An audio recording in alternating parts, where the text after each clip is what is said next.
2033년을 목표로 이제 사업을 본격적으로 시작하는 경항공모함 사업이 KF-X를 소환했다. 현재 시제기 조립 중인 KF-X가 정상적으로 개발이 완료되는 시점은 2026년으로 계획하고 있다. 따라서 실제 전력화가 끝나면 공군 버전의 KF-X 파생 모델로 수직 이착륙이 가능한 모델을 만들자는 것이다. 당연히 경항모의 탑재를 목표로 한다. 실제로 KF-X 관계자들이 충분히 가능성 있는 이야기라고 한 점으로 보아 파생 모델로의 변경은 긍정적으로 검토하고 가능하리라 본다. 애초에 경항모에는 현재 도입되고 있는 F-35A의 파생 모델인 F-35B 모델이 검토되고 있으나 F-35C 모델로의 검토 역시 같이 이루어지고 있다.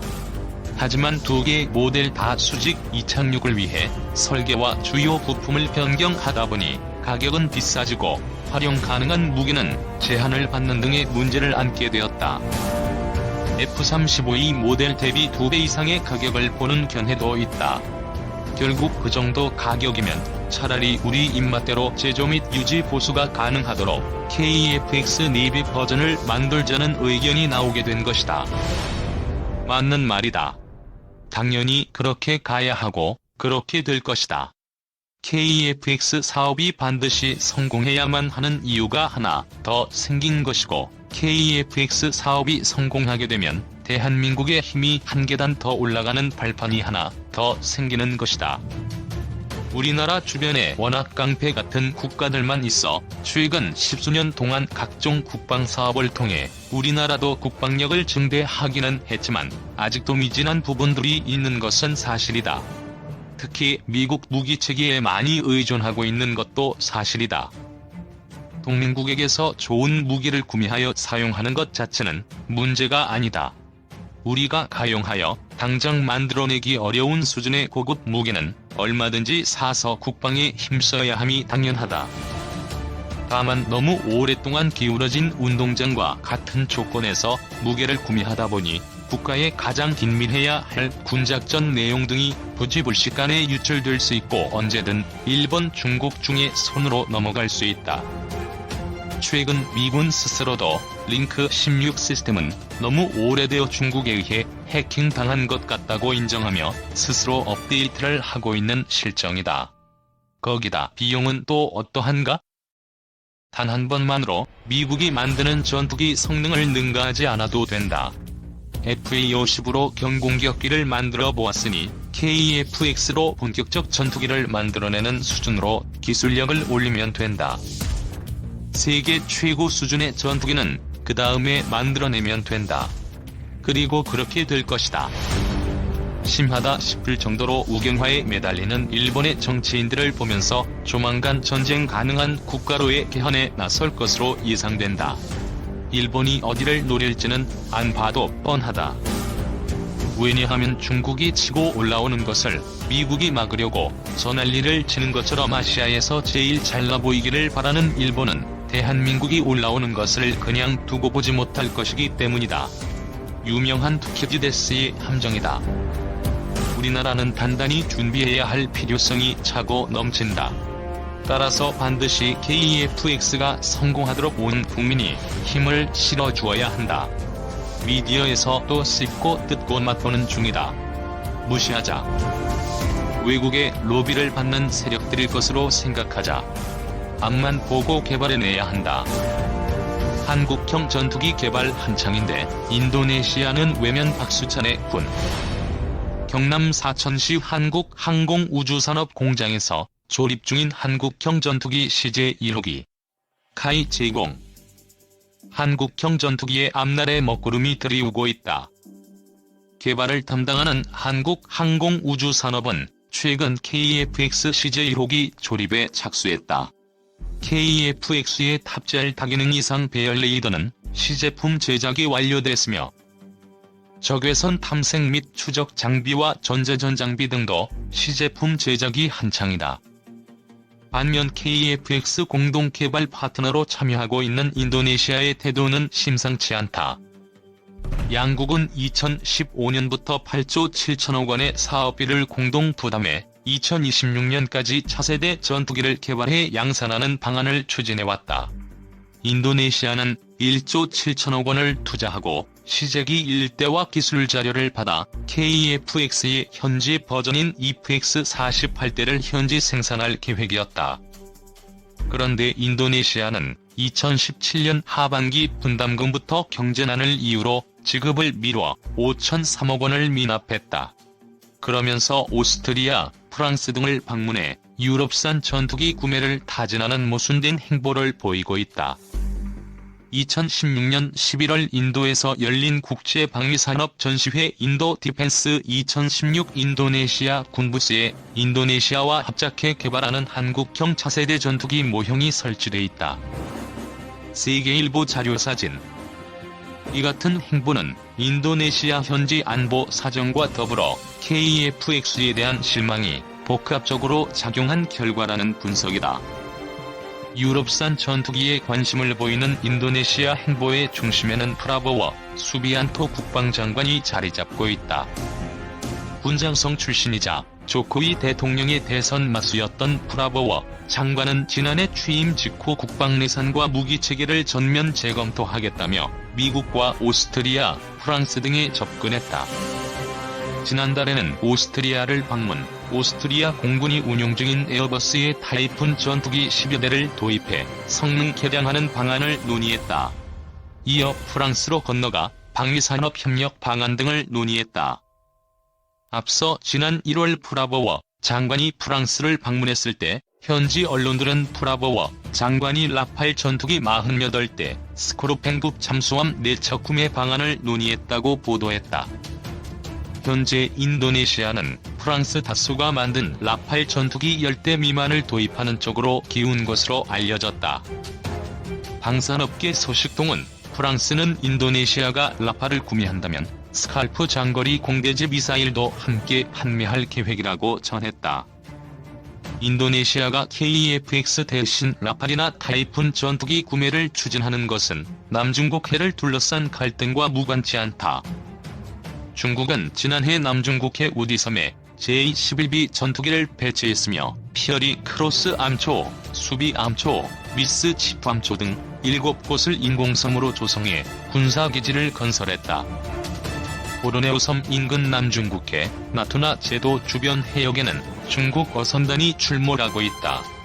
인도네시아는 군함과 전투기를 파견해 경계를 강화하고 있다. 인도네시아와 인접한 호주는 F-35E 스텔스 전투기를 도입하고 있으며 싱가포르는 F-15SG 전투기를 운용 중이다. 중국을 비롯한 주변국들과 갈등이 빚어지면 인도네시아는 즉각 전투기를 출격시켜야 한다. 그런데 KF-X는 2026년 개발을 완료하고 양산에 들어간다. 그나마도 개발 과정이 매끄럽게 진행되지 않으면 일정 지연이 불가피하다. 반면 라팔이나 타이푼은 기술적 검증이 끝났고 전력화 기간이 KF-X보다 짧으며 실전 배치에 필요한 시간도 적다. 오스트리아 공군이 쓰던 타이푼은 성능이 떨어지지만 에어버스가 독일 공군 등을 염두에 두고 성능 개량 프로그램을 진행하고 있다. 성능 개량을 마치면 미티어 중거리 공대공 미사일이나 스톰 섀도우 장거리 공대지 미사일 등 정밀유도 무기 운용이 가능하다. 인도네시아가 운용 중인 F-16, 수-27보다 우수한 기종을 빠르게 확보해 전력 공백을 메울 방법이 유럽에 있다면 KF-X에 매달릴 이유는 줄어들 수밖에 없다. 영국 공군 F-35E 편대가 훈련을 위해 비행하고 있다. 세계일보 자료사진. 정부도 해결책을 모색하고 있으나 뚜렷한 진전을 거두지 못하고 있다. 지난 9월 말 방위사업청과 카이 관계자들이 인도네시아 자카르타로 건너가 실무 협상을 벌였지만 추가 협상을 하기로 한 것 외에는 결론을 내리지 못했다. 인도네시아 내부에서는 KF-X의 부정적인 기류가 감지되고 있다. 사티와휴 트랭고노 국방차관은 지난 7월 KF-X 사업과 관련해 인도네시아가 얻을 이익이 크지 않다고 말했다.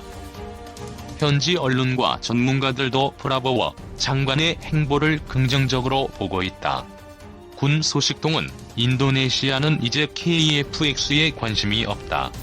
재정적 여건도 좋지 않다고 전했다. 이는 KF-X의 성능과도 관련이 있다는 평가다. 서방 세계 전투기 중 지금까지도 주문이 끊이지 않는 기종은 F-16이다. 1978년 첫 도입 이래 4,600여 대가 생산된 베스트셀러 기종으로 중동 전쟁과 걸프전, 이라크 전쟁, 아프간 전쟁 등에 참가해 성능을 입증했다. 서방 국가들은 F-16에 만족했지만 1993년 걸프전에서 미국이 F-117 스텔스 전폭기를 선보이자 스텔스 기능이 추가된 전투기에 관심을 보였다. F-35 개발에 영국, 이탈리아 등이 참여한 것도 이와 무관치 않다. F-35는 강력한 스텔스 성능을 갖췄지만 무장 탑재력에서는 F-16과 비슷하거나 오히려 뒤처졌다. 미국이 스텔스 성능을 과신한 탓이다. 중국과 영국이 기존 공대공 미사일보다 속도와 사거리가 늘어난 PL-15 미티어 미사일을 개발하는 동안 미국은 뒤늦게 개발에 뛰어든 상태다. 이 같은 틈새를 파고든 것이 라팔과 타이푼이다. 라팔은 이집트와 그리스 등의 판매가 이루어졌으며 타이푼도 초기 생산분에 대한 성능 결량과 더불어 독일의 납품이 이루어질 예정이다. 라팔과 타이푼은 F-35보다 한 세대 이전 기술을 쓰고 있지만 미티어 중거리 공대공 미사일, 스톰 섀도우 장거리 공대지 미사일 등을 갖췄고 신뢰성도 확보된 상태다. KF-X는 F-35 개발이 본격화된 2000년대 이후 세계에서 처음으로 모습을 드러낸 신형 전투기다. 그만큼 많은 기대를 모았다. 하지만 F-35보다 스텔스 성능은 부족하고 무장 탑재는 F-16보다 떨어진다. 미티어 미사일을 제외하면 대부분 항공폭탄이다. 레이더 파괴 미사일이나 하푼 지대함 미사일 등을 탑재해 전천후 작전이 가능한 F-16보다 떨어진다. 국방과학연구소와 LIGN-X-1이 탐색 개발 중인 국산 장거리 공대지 미사일은 빨라야 2028년에 개발이 완료된다. 체계 통합과 감항 인증 등의 절차를 거치면 2030년에야 본격적으로 KF-X에 쓸 수 있다. 기본적으로 전투기를 구매하는 것은 탑재 무장도 패키지로 도입한다는 의미다. 어떤 무장을 탑재할 수 있는가를 살펴보고 전투기를 선택하기도 한다. 현재 KF-X로는 해외 시장에서 라팔이나 타이푼, F-16V와 경쟁할 수 없다는 지적이 나오는 이유다. 국산 공대공 미사일과 공대함 미사일 개발이 추진 중이지만 KF-X가 모습을 드러내는 2020년대 중반 이전에는 개발 완료가 쉽지 않다. 개발이 완료돼도 KF-X의 체계 통합하고 이를 안정화하는 과제가 남아있다. 비행하던 도중 항공모장이 갑자기 지상으로 떨어지거나 발사 버튼을 눌렀는데도 발사되지 않는 등의 돌발 상황을 방지하려면 철저한 검증에 기반한 안정화 절차가 필수다. 전투기 개발 경험이 부족한 국내 사정을 감안하면 얼마나 많은 시간이 걸릴지 알 수 없다. 리스크 감수를 위한 진화적 개발도 중요하지만 항공무장 탑재 능력을 단기간에 강화하지 않으면 해외 시장 진출은 물론 인도네시아의 이탈 움직임도 저지하기 어렵다. KF-X 무장 강화를 위한 특단의 대책 마련이 시급한 이유다.